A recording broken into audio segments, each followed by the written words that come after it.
This is the original esport racing game. This is iRacing.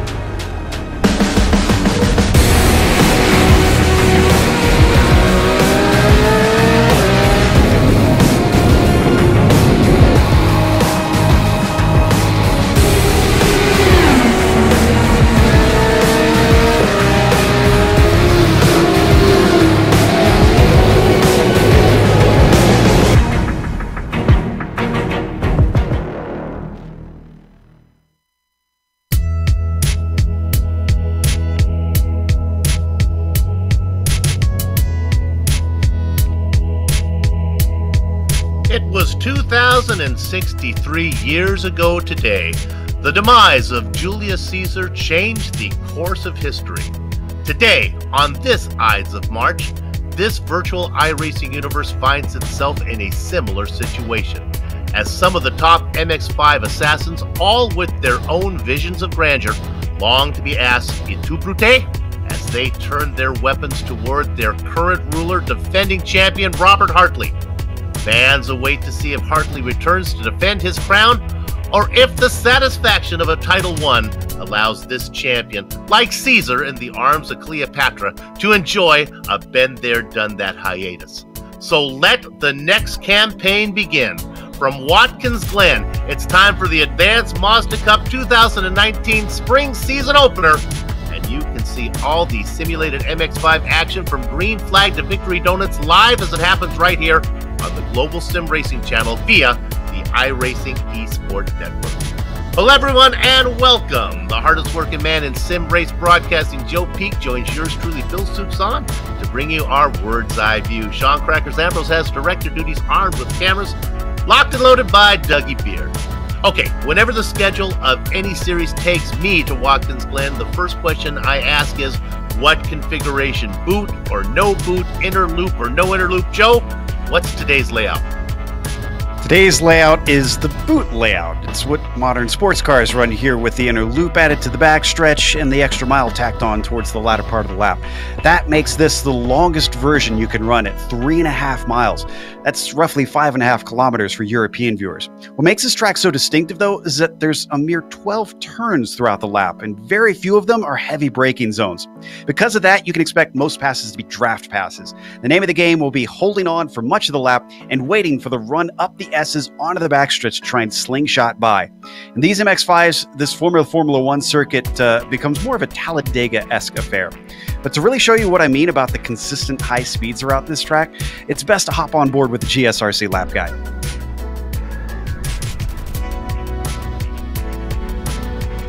All right, we've got Amjad Yaman in the GSRC MX-5, so let's do a lap around Watkins Glen. Down to turn 1, you've got a great passing opportunity into the 90. Just be careful because the downhill braking zone makes it easy to get overambitious into the corner. Now you've got a lot of paved runoff around the outside, but you really don't want to use it too much because you're going to need every ounce of momentum you can squeeze out of this little MX-5 as you climb back uphill. These S's are a lot steeper than they look on TV, and you're going to be flat to the floor not only through them, but also all the way down the backstretch. And that's where, if it were me, I wouldn't attempt to pass into 1, but instead wait to get into the draft up here and slingshot by with ease. The only thing is, at the end of this straight is the inner loop. This allows you to try to outbrake your opponent if you aren't fully past them. But going too wide through these tricky chicanes is going to invite trouble. Make sure you get single file by the time you hit the apex. After that, you're dumped into the carousel, which has a surprising amount of banking for a road course. It's a real balancing game to make sure you get on the power early enough, but not too soon so that you don't smack yourself into the Armco. Now we're headed back downhill again, and you're hit with the difficult braking of the chute. The car likes to understeer here, and you've also got a severe lack of runoff around the outside. Try your best to late apex it and carry your speed down to the bottom of the hill. Now we've hit the toe of the boot. This is another good place to try a pass, but what's tricky is that this hairpin requires getting your foot on the gas early because of the incredible incline on the exit. You're going to see drivers with bad runs look like they're standing still, and that is not good because the last place for a decent pass is coming up. It's the heel of the boot, and this bend is going to tempt people into turning in too early, which will badly upset the car. The curve to the inside just doesn't play nice with any car I've ever hit it with. After that, switch sides again to set yourself up for this off-camber left-hander that returns us to the main track. Getting the MX-5 to turn in and clip your apex here is like trying to feed a dog medicine. It's not impossible, but good luck. From there, it's a short stretch to Indianapolis, which also has a fair bit of banking. It's important to really get your car into that inside groove to carry your speed through this decently fast bend. Switch sides again and throw out the anchors one last time to slow it up for the final corner. The barrier right at the edge of the track makes this feel like a street course, so treat it with respect. Hopefully, you were able to keep the car whole, and as you come to the line, you finished a lap around Watkins Glen.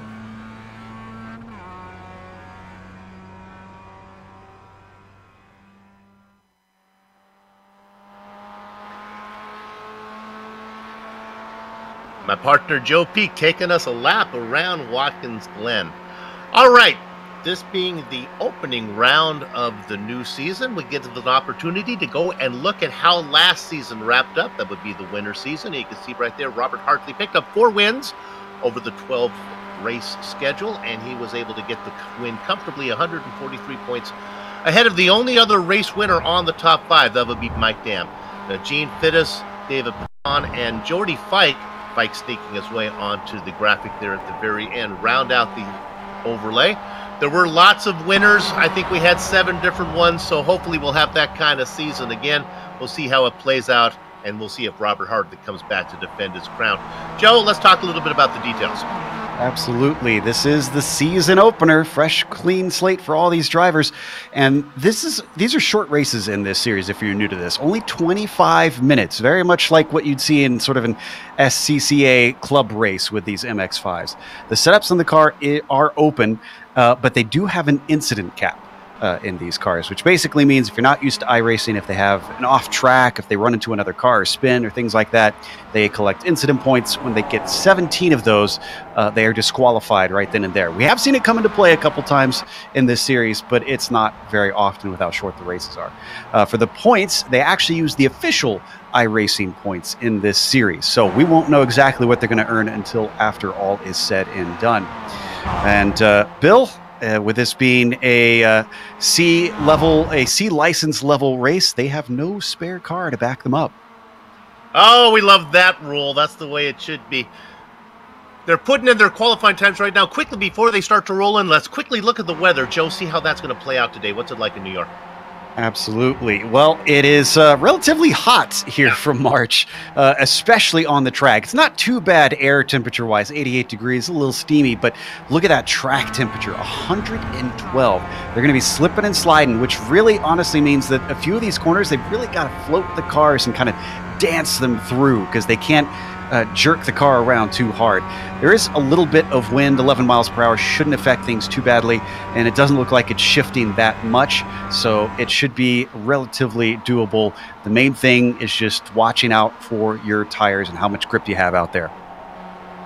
Well, we talked about whether the defending champion was actually going to come back and defend. I can report that Caesar has indeed crossed the Rubicon. He is here, Robert Hartley. And not only is he here, but no surprise, he's right now at the top of the tentative qualifying grid, putting in a 210.783. Mike Dam's trying to do his best to keep him honest. Now, you can see up at the top, it is a 0.3 difference, but Bill, it's really not going to matter too much as long as you could stay within the draft of the car ahead.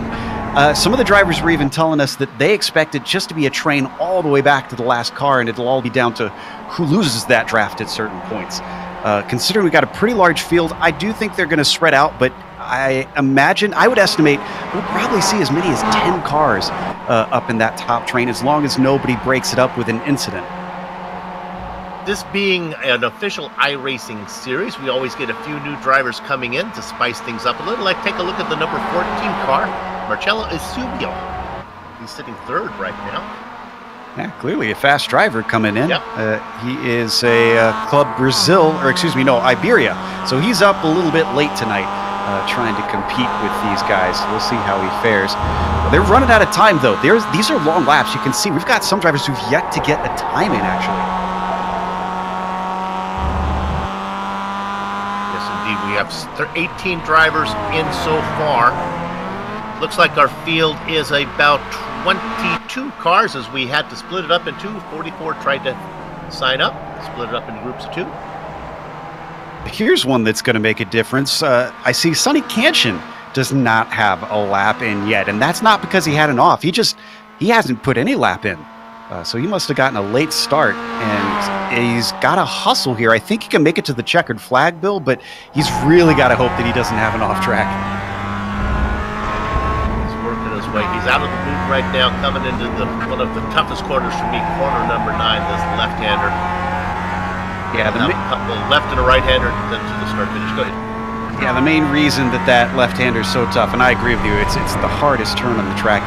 It's a little bit off camber. There's a crest right as you're turning in, so you lose a lot of grip around there, and the car, especially this MX-5, can sometimes get loose when you're trying to put the power down off of it. But let's see what he's got underneath him. I think he's just going to make it. This is going to be really close if this one counts. Did he get it in? No. He maybe got it in, but it didn't count. He's going to be back at the back.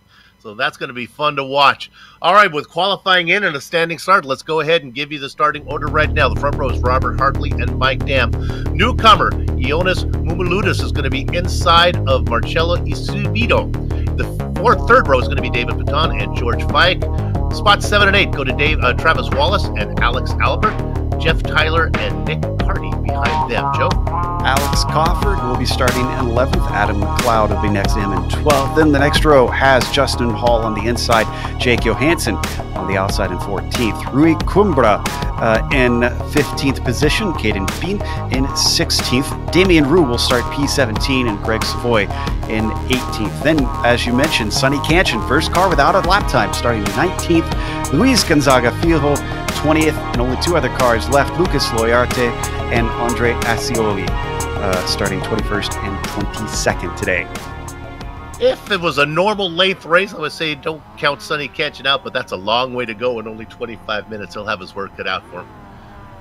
All right, let's get this new season underway. It's springtime. Let's go ahead. We got 12s ready to go this springtime. Going to run us all the way through, I think, probably all of March, April, May. Robert Hartley going to be sitting up on the pole. Your defending champion, Mike Dam, race winner from last time out. Travis Wallace sits in 7th. He won last season. And as I scan down, other than Sonny Cancian way down in the back, those are the only race winners that are here today with us from last season. Good to see the Sheriff, Jordy Fike, coming back with a good qualifying spot outside of row 3. Looks like everyone's taking their spot now. Engines beginning to rev. 1 foot on the gas, 1 foot on the brake, the other foot on the clutch. Gather up the chickens, take covering on the cows. The horses are out of the barn, and we start a new season with the defending champion Robert Hartley out in front. Heading toward corner number 1. Mike Dam in 2nd position. In 3rd spot, it's going to be Ioannis Moumoulidis, David Paton, and Marcello Esposito. Pretty clean start, good run through the first corner. That can sometimes cause problems, but the fact that they've got that runoff and you can really use it well in these cars, it looks like everybody just spread out there to make sure that they didn't have any silly mistakes at the start. And already, we're seeing the top guys get in a line. Oh, they're coming down here. Moumoulidis had a great run in 3rd. He's going to back out, though. The front 3 trying to gap themselves a little bit.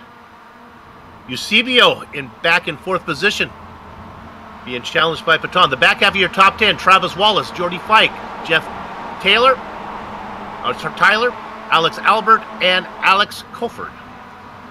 For top split, they were very, very polite at the start, even into the inner loop, which is another danger zone at this track, Bill. Everybody pretty much got single file. There was a few challenges, but no one was doing anything crazy.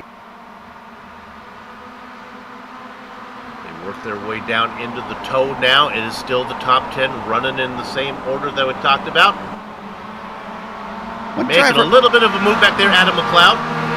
The driver I want to watch out for is Jeff Tyler, because I think I saw him make a jump start. I'll be curious to see if he has to duck into the pits due to a black flag. Right now he's sitting in 8th, but one car in the middle seemed like they got off the line a little too quickly.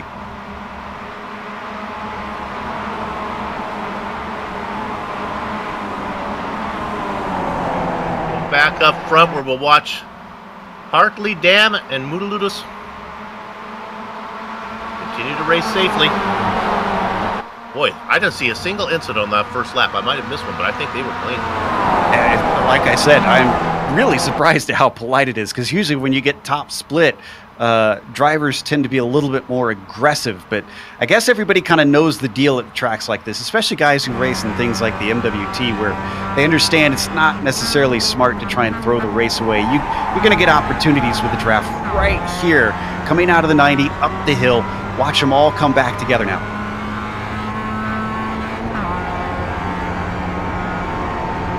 Nice and clean so far. Let's check in on Sonny Cantion.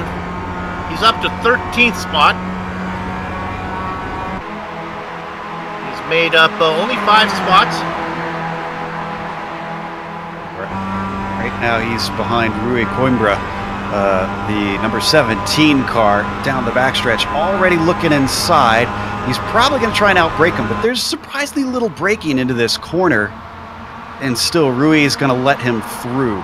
Not sure if that's due to reputation or just Sonny being much better on the brakes.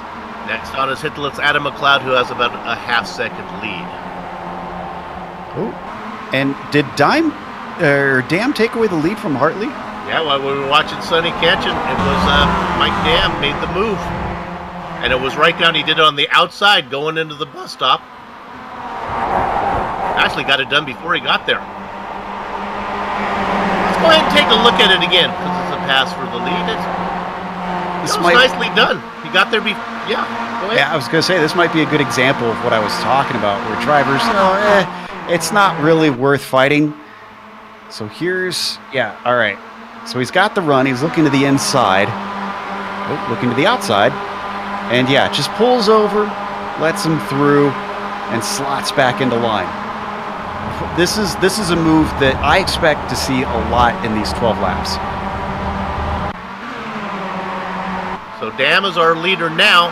What that has allowed, though, Marcello Isubio now is back up in 4th within shouting distance. David Paton hanging in there as well. They beginning to gap themselves a little bit from Travis Wallace back in 6th, trying to get on the tail of them.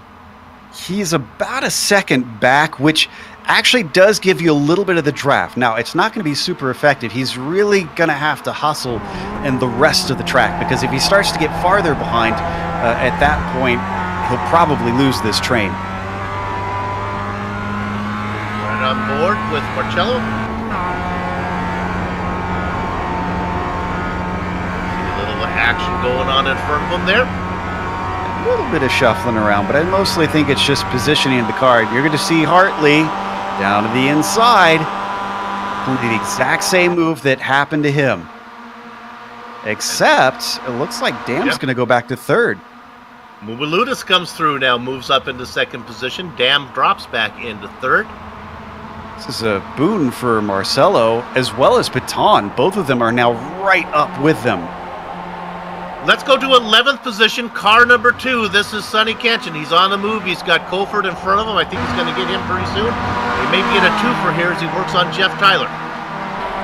Colford's got the inside, but he doesn't have the bravery.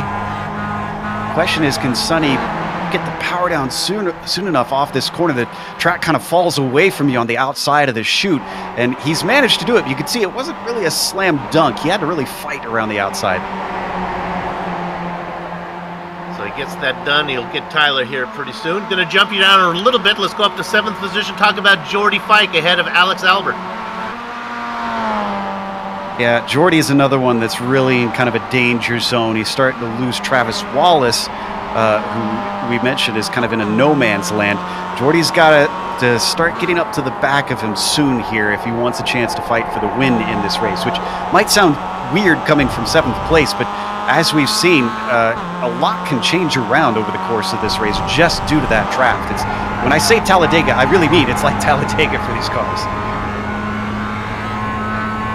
Right on board with Jordy. You can see just ahead of them, way up there, the 5-car train that leads this field. Hartley, Mubaludis, Dam. It's an understandable mistake. Yeah, come on there. Hey, you know, Joe, you talked about Travis Wallace being in no man's land, but little by little, he's getting back to Baton. It won't be long, I think, we can make this a 6-car battle. Yeah, He's remember I said hard. It was 1 second. There have been times it's down to 7/10. It's back up to almost 9 now, so it's kind of yo-yoing. We're going to ride on board of him, see if he gains it all. This will certainly help. We see that too wide situation. Baton and Eusebio, and they're going to go single file. See, if they were going to try and fight it out on their way in, they would lose a lot of time to Wallace. But he did gain a little bit. But it's not significant. Yeah, he's definitely coming though now. It was the momentum is there. He's down to about a half a second now. The real difference came in the bus stop. He just was fantastic through there. Yeah. That's what I was talking about earlier. I found you really you have to be, you know how they talk about drivers driving with their fingertips. That's kind of what you got to do there. Just gentle movements, floating the car through as we got to battle for the lead. And it is, well, there it is. It's Mumaluta's out in front right now. Dam watching from third. Hartley would like it back though. I want to update one thing that I mentioned earlier on in the race. Jeff Tyler did not have a penalty. He's not had to come in. So thank goodness I was wrong. He did not jump start. We have everybody still in the race. Let's check back in on Jordy Fike. Now remember this battle we were watching with Fike and Albert? Well, Fike has left Albert behind. He's trying to stay on the back of Wallace, maybe to get to the front guys. And so now Albert, we go back to 8th position. Here comes Sonny Kelton. Joe, can Sonny get to the lead pack? Maybe. I don't know if it's really a maybe. I think he's going to get to the lead pack. That's probably going to happen. Sonny's got the pace. I mean, I'm looking at his best lap at 2:10.2 compared to the best lap of our leader right now, which is a 2:10.5. He's got 3/10 up on the car that's leading the race. So as he takes this spot over the likes of Albert, I'm pretty certain he's going to be getting in the mix. He is up to 8th. One of the advantages of covering this series a lot and getting to know the drivers, we were able to focus in on him and watch him do what he does. Hey, but how about Alex Albert, though? He's not giving up, though. Well, look at this one. Look at this battle a little farther back for 12th. Yeah, Coimbra, McLeod, and Tyler all together. This can get messy when you get 3 cars trying to position themselves. You always got to be aware of where everybody is, because you can make a sudden move and suddenly take all 3 of you out. And we got a 4th coming in. That is Nick Carty back there watching. McLeod was the last car in line until Nick got up there. Nice 4-car battle, a little bump draft going on, and here comes McLeod trying to work around the outside of Cumbia. But he's got to check up. Coimbra, unfortunately, he got a little hot in the first part, and he had to slow it up in the second part of the inner loop. Now, it's not going to lose him the draft, but you can see the kind of complications that can create.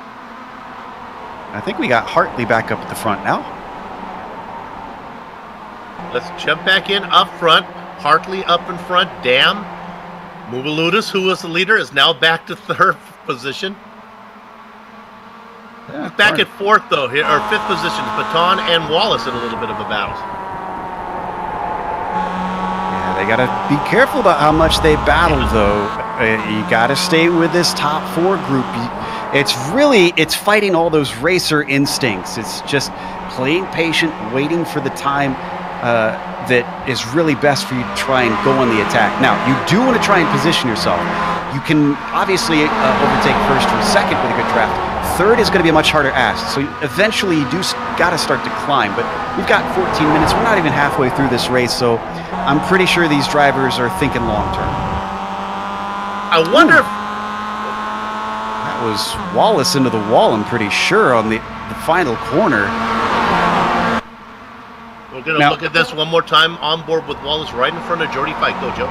This looks like a gentle brush, but Bill, this is so important because if you damage the aerodynamics on this car because it doesn't have that much grunt, you can wind up really having to almost rely on the car ahead for the draft at that point.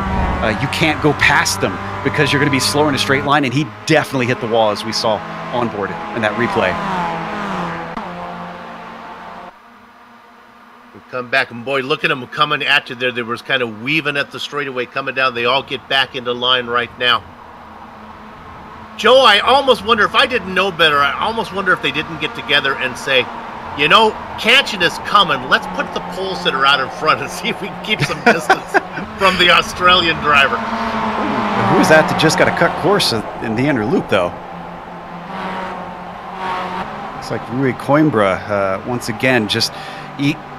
You got to resist that temptation, Bill. You want to, even though you got to try and float the car in as fast as you can, you do have to slow it up because it'll cost you a lot of lap time and possibly a position because you're trying to collect the car, and if you swing wide in the outer loop, you can find yourself with other guys running down to the inside of that banked corner and just breezing by. Great racing all the way through. Boy, you could stay. These guys right here could put on a show all to themselves. Let's drop back to 16th spot. Give a little love to these guys. Caden Bin, Justin Hall, Damian Roof. Nice little battle. They were a little more aggressive a second ago. Just give them a little screen time. We see you guys. Thanks for coming out. Yeah, and if it gives you any idea of what it takes to try and get into this top split, I'm seeing guys as far back as 15th. That's Lucas Loyart. With a 4,000 iRating bill. Yeah, that's what's interesting about the way they scored this. You get points depending on the strength of field. The 3,300 SOF. That is steep. They have drop races, but you don't want to miss the ones that are paying big money.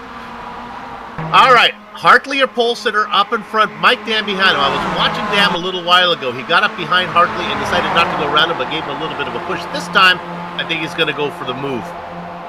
This is definitely a dance move, though. You saw Hartley just drift out to the outside and say, after you, and Dam easily took the spot.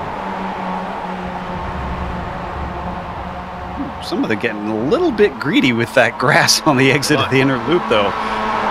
Lucky none of them got a cut course.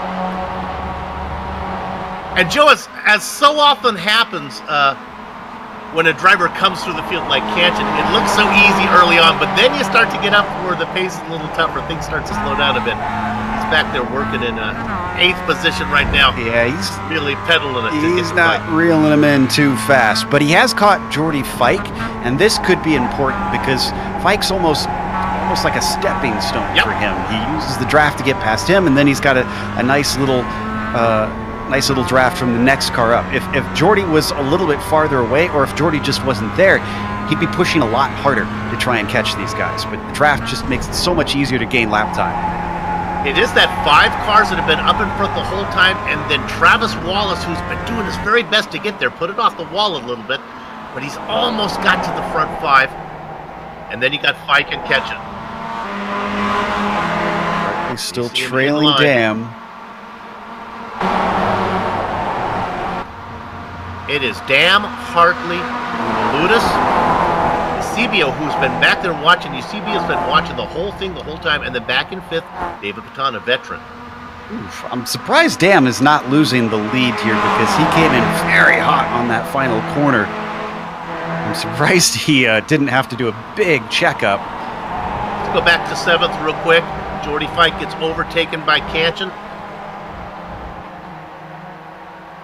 Sonny using all of the tarmac there to get woed up. That's not the worst thing that could happen to the sheriff. If he can hang on to the back of Sonny Catch Me If You Can't, he might be able to pull him up to the front. That would certainly be my strategy. I wouldn't fight him hard at all. I would let him through and like you see Jordy doing right now, just get on his coattails. Oh, but now we've got a lot of action happening in the top 5. Hartley moves to the end, but they are scrambling. Lula's now in the 2nd position. They were 2 by 2 there for a while. Dam in 3rd. Eusebio back there in 4th. And riding on board with Dam. You know how last time I was saying it looked like a dance move? That was much more of a mosh pit. Yeah. They really were not organized on that one. That's going to cost them time. You could see at the tail of the train that Wallace actually caught them because of that. He's definitely the biggest fan of that nonsense that was going on in front of him. He is there now. 1.5 seconds between him and Sonny Canton. And the reason that we're seeing that, look at the time on the upper left, only 8 minutes left. Because these are over 2 minutes lap, you're looking at only 4 laps left to go. So now is the point where you're, I'd say that these drivers, based on the body language of the cars, are saying, okay, I need to get myself exactly where I want to be so that I don't have to scramble and make foolish moves towards the end. Hartley, Mumuludis, and Dam racing 1, 2, 3, but it is now a 6-car battle. Although the front 3 have visions of separating this a bit.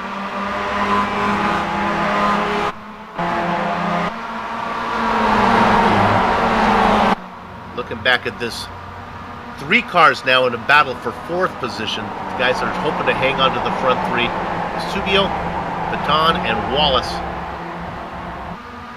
I don't think they're in any jeopardy of getting left behind there. I don't think so. It's only 6/10 between Marcelo and Mike Dam at the moment, and you're going to see that all gained right back here. A little wide of the apex for Hartley coming through the 90. You can see how wide he had to go because of that. I hate to hammer this point home, but the interval that is important is 1.2 seconds between Wallace and Sonny Canchin, with just under 7 minutes of racing to go. Ooh, are we going to see 3 wide? Dam thinks better of it. Okay. He was considering it for a moment. Mumuludis is going to get a good entry into the bus stop. He goes through there, through the inner loop without a problem. Look at the run, though, that Hartley gets coming out. Look at that maroon car in the background. Sonny Canchin really loved all that action. He was able to take it so much faster than all the cars ahead. He is now 7/10 behind. This isn't a Sonny Canchin is coming. Sonny Canchin is here. Dam misses the apex there and loses a lot of ground to Hartley and Mumuludis. Able to hang in there. It is a 6-car battle. It is now a 7-car battle. His 4 wheels scare the Cockadoos from Kintor East to Newmandu. Sonny Canchin has joined the hunt up front. Now this will be curious. This is one of those few places where you can really try and outbrake someone, is into the heel of the boot. But Hartley, who had a very good run, elected not to take it. He's just going to sit behind. I almost looked like he gave Ionis a bump draft on his way to there. Yeah, you have to be careful if there is an incident, Captain. You can find yourself in trouble just from those bumps. That made a couple drivers upset. I think it was at Interlagos last season, wasn't it? Oh, Hartley is really loose. Mumuludis who's loose, and he gets tapped by Hartley. Into the wall. That is him out of the running for the win, but he could still come back and finish this race. Oh. And I think I would not put any blame on Hartley. He was trying to stay out of it. This was all just Mumuludis getting loose on his own. Yeah. The last thing Robert Hartley wanted to do was make contact with his nose. It was such a gentle tap, though. I think his MX-5 is going to be okay. We're going to look at it one more time, see him struggle on this one. Oh, he took a little too much curb on the inside, judging by that replay. That's what set him off. Come back live. The front 3 cars now fight. Going underneath. This is Mike Dam. And now here's making his presence known, David Baton getting into the mix. And Marcelo actually was having a bit of a headache back there. You see he's lost a little bit of a gap. That's because Sonny Canchin tried to force it too wide into the inner loop and unfortunately didn't get the spot. But clearly he's eager to try to make up these positions. Are we going to get 2 to go at the line here? I think we are. And with that, Mike Dam opens up the biggest lead of the race. David Baton, I wonder if Hartley's car didn't pick up a little bit of straight line speed problems there with the tap that he had on Mumuludis. It's very, very possible. Yeah, we're seeing some, and that can affect you. Now, it might not look like much, but even 1 or 2 miles an hour, Bill, can make life very difficult. Dam up in front by about 8 or 9 car lengths. Baton doing his very best to get there. How about Travis Wallace now in 4th? You Subio has the Sonny Cantion behind him. Cantion trying to work his way through, running out of time with just about 3 minutes of racing to go. And because of how little organization there is up at the top now, George Fike has actually caught them somewhat. We could come back to a 7-car train.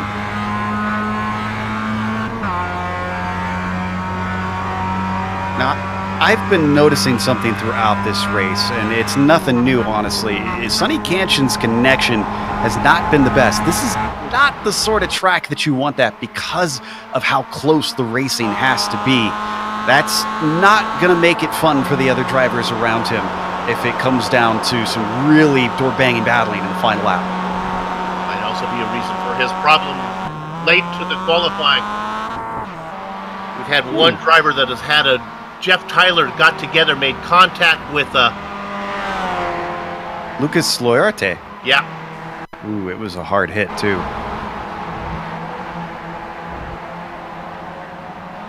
Take a look at that one. Tyler in the blue car. Just not enough room. Yeah, I kind of put that one on Tyler. He started to squeeze him and just did not give him enough room. Okay, we come back live again. Let's go up front. Dam Hartley is in second. Baton has now fallen back to third. Cantion is blinking horribly. In fact, he's gone now from me. I wonder if he's back. Yeah, and he's side by side. This is really awful for Wallace because he won't always know where exactly Sonny is. I think Zach Sonny was actually inside the cockpit with him there for a while.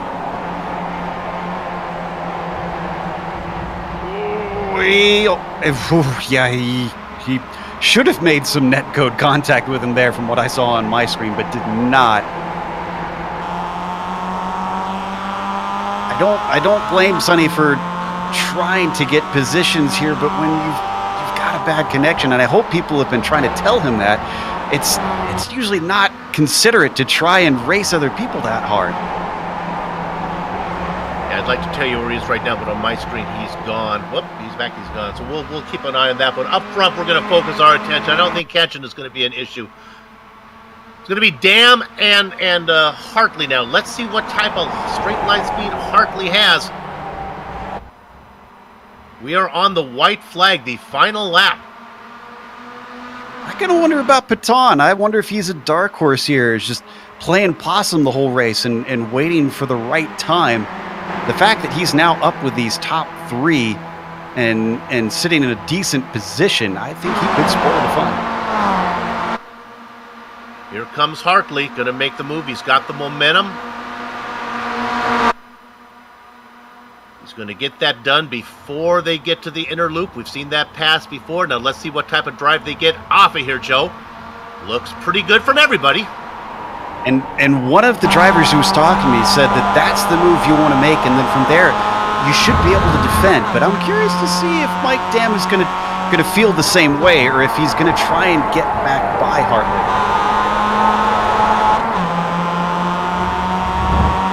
Head down into the toe now.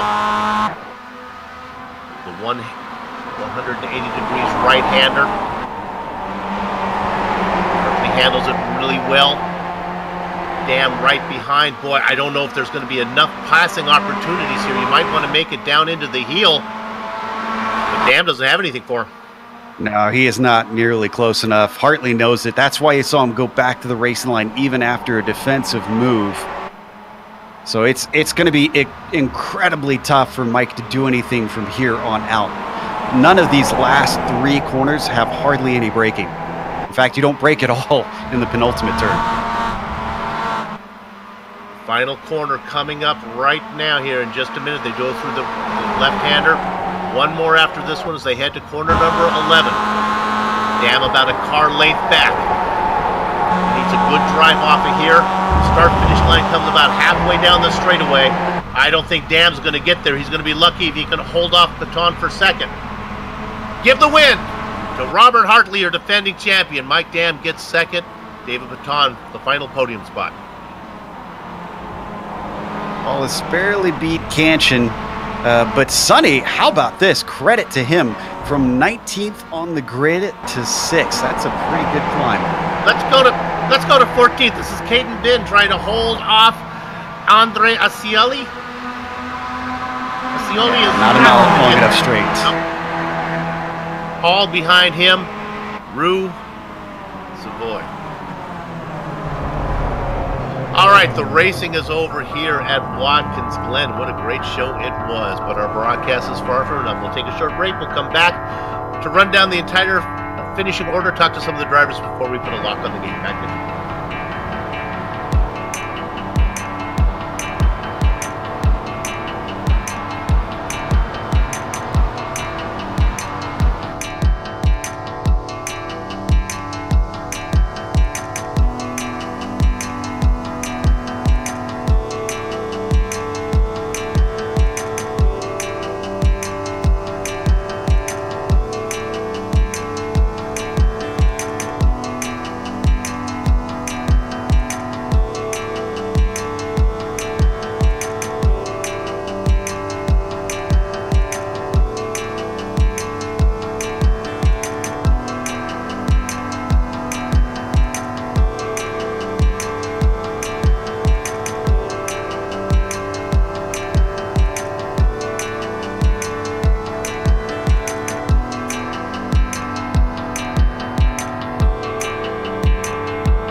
Streaming cyberspace into your place via iRacing Esports Network. This is the Global Sim Racing Channel's coverage of the Advanced Mazda Cup, the Strength of Field event season opener here from Watkins. So let me take a second to quickly talk about the iRacing Esports Network, the best of the best in the iRacing World Championship, as well as many top private leagues like the one you're watching right now, are showcased right here on the iRacing Esports Network. If you haven't done so yet, make sure that you subscribe. GSRC is proud to be part of the IESN stable of broadcasters. All right, let me run down the finishing order here of this opening round race from Watkins Glen. He started on the pole. He didn't stay up front. He fell back a little bit, but when it came to the checkered flag, he was first to get there. Robert Hartley. Mike Dam was right behind him in second. David Baton in third. Rounding out your top five, Marcela Isubio and Travis Wallace. Back half of your top 10, Sonny Canchin came from 19th to 6th. George Fike, Alex Albert, Alex Colford, and in 10th position, Lucas Lorte. Joe? Mumulutis, unfortunately, even though he started in third, wound up in 11th. His little spin and touch with the wall and midway through the race sent him backwards, and that was the best he could recover to. Adam McLeod was behind him in 12th with Nick Carty in 13th. Then it's Caden Bean finishing P14. Andre Asioli, another driver who gained a number of positions, started 22nd and finished 15th. Justin Hall was 16th and Damian Rue was 17th. Then you've got Greg Savoy in P18. 19th goes to Luis Gonzaga Filho. Jeff Tyler finishes one lap down 20th because of that late race accident. Rui Coimbra, 21st. He was DNF. Same thing with Jake Johansson, finishing 22nd. That's your 22-car field today, Bill. Looks like I'm going to have the opportunity to talk to our race winner and defending champion, Robert Hartley. Let's bring Bob down in here and talk to him. Robert, nice job. A little bit of an incident there where Mumulutis got loose in front of you. Did it damage your Don't think it had much of an effect, but yeah, I probably had a little damage. I tried to check up and miss him, and then it just slapped back on him, and I got into him.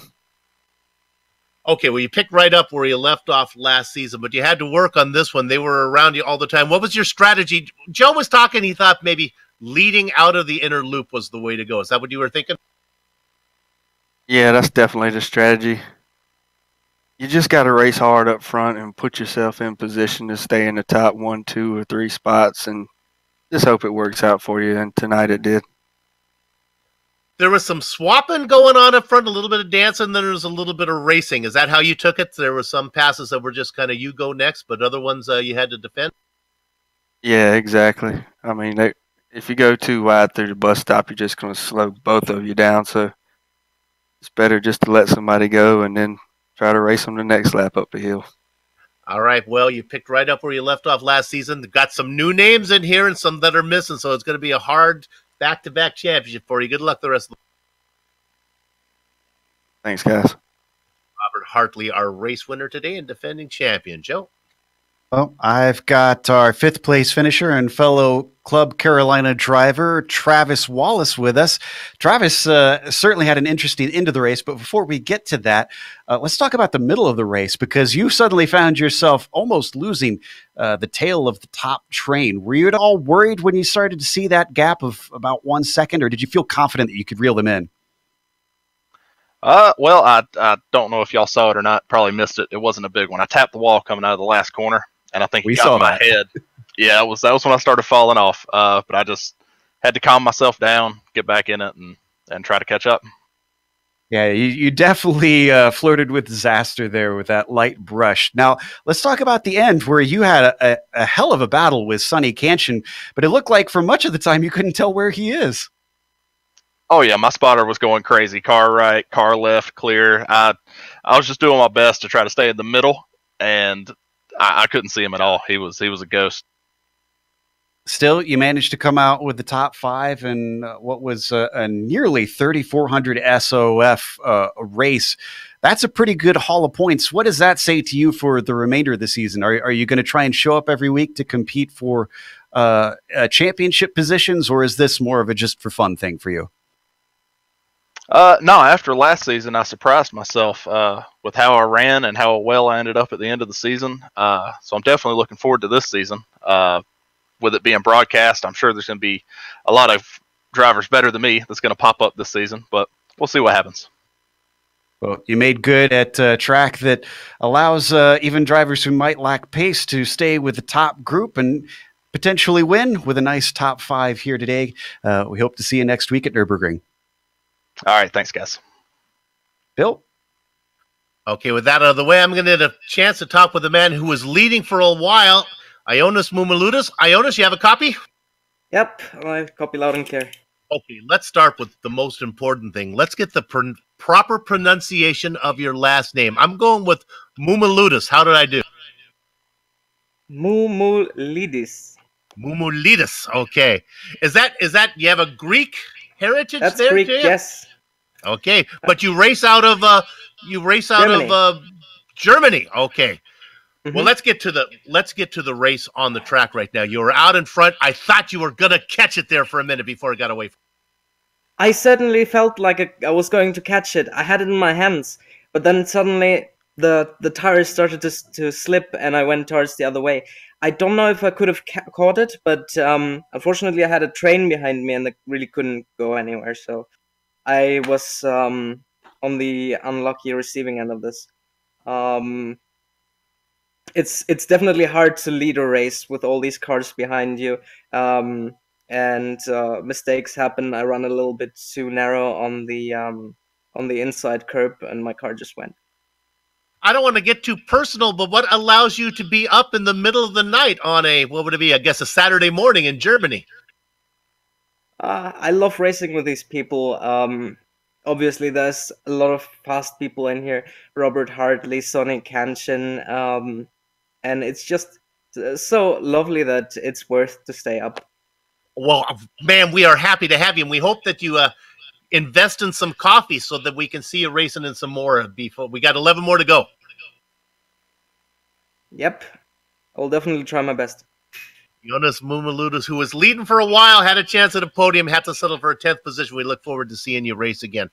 All right, Joe, I think that's going to do it here for us on the Global Sim Racing channel. We're going to wrap it up. Hope everyone enjoyed the show. I sure did have a good time broadcasting it.